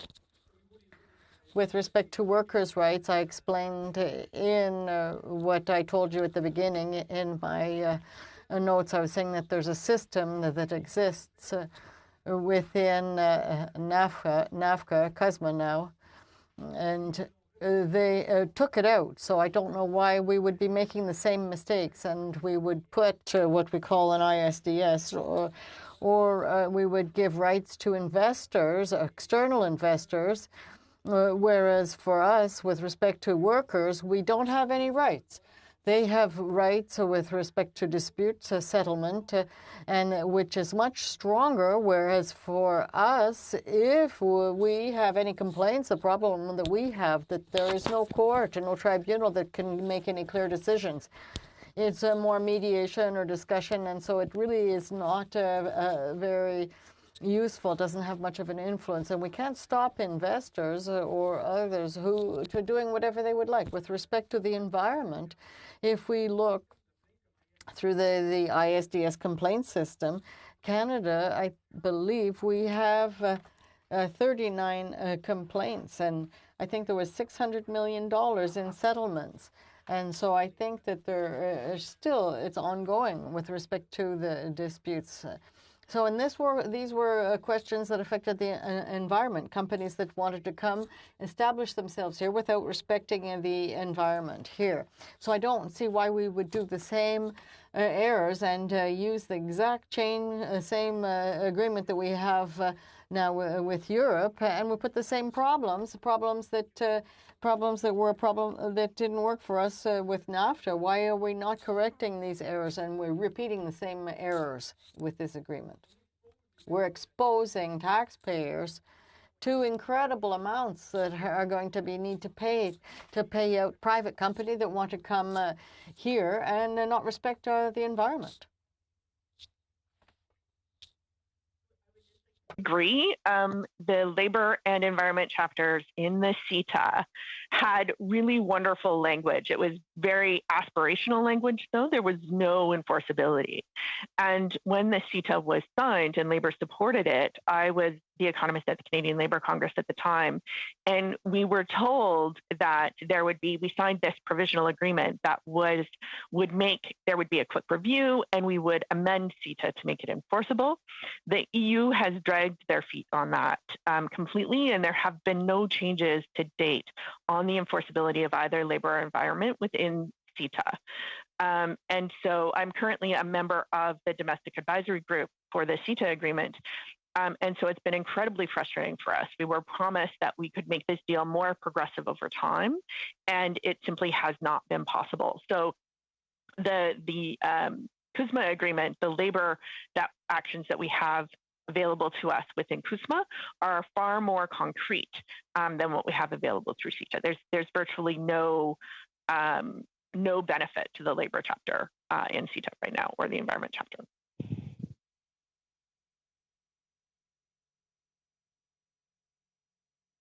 Combien de temps, Madame la How much time do I have left? How much time do I have left? 1 minute? Well, maybe I would like to ask Madame McEwen again, would you be able to tell us in CUSMA what could we invite the government to do when they're investing in the future, when it will come up to having a permanent agreement to negotiate?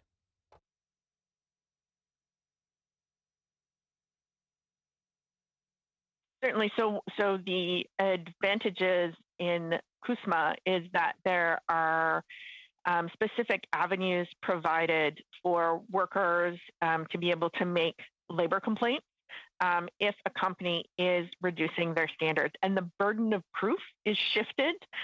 In previous labor agreements, you had to prove that it was affecting trade, that somehow these labor violations or environmental violations were happening in a way that affected trade and investment. And so in CUSMA, the burden of proof has shifted where you have to prove that it's not affecting trade, because it's an almost impossible bar to get to. So that one piece would be the biggest shift, I think.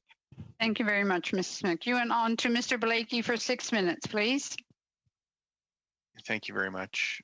Ms. McEwen, I just want to circle back to something that you had mentioned in your opening remarks when you talked about not just trade policy, but social policy. And we've heard often at this committee the extent to which certain Canadian businesses and producers are frustrated by some of the restrictions getting into the European market, even under CETA, and and we see that in a context where the Canadian government has often been willing to make the kinds of sacrifices that they're asking of their trading partners, that their trading partners don't seem willing to make. So, Canada has made significant concessions on its supply management system, for instance, even though that puts a lot of strain on supply managed producers, and they've had to suck it up and find a way because their government hasn't had their back.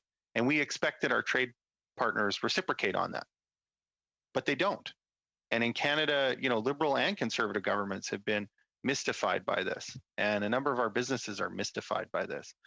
But in fact, whereas the conversation here, and I've seen this certainly at the Trade Committee, is really about economic policy and a belief that at the end of the day, trade policy is for the people who have something to trade. With many of our trading partners, they recognize that trade policy is also social policy, and that trade policy decisions have social consequences, not just economic consequences. And so I wonder if you could speak a little bit to that issue for the benefit of the committee and any Canadians that might be listening, because I think this is just continues to be an ongoing problem in the discussion about trade here in Canada, is that we don't have many political parties, certainly not the two who have governed this country, who appreciate the social dimensions of trade policy. So maybe you could just provide us a few reflections on that for the next 2 minutes or so, and then I'd like to ask Mr. Chartrand a question with the time that I have left. Absolutely. I think that's incredibly important. You can't separate people from the economy, right? So anything that impacts the economy is going to impact people. And when you have trade deals that affect very narrow sectors, you're going to have very localized impacts. So if you're affecting farmers, for example, I grew up in a farming community, that's going to affect the whole community. There's no way that the impact to their economic livelihood doesn't also impact the society that they've built, the culture that they've built.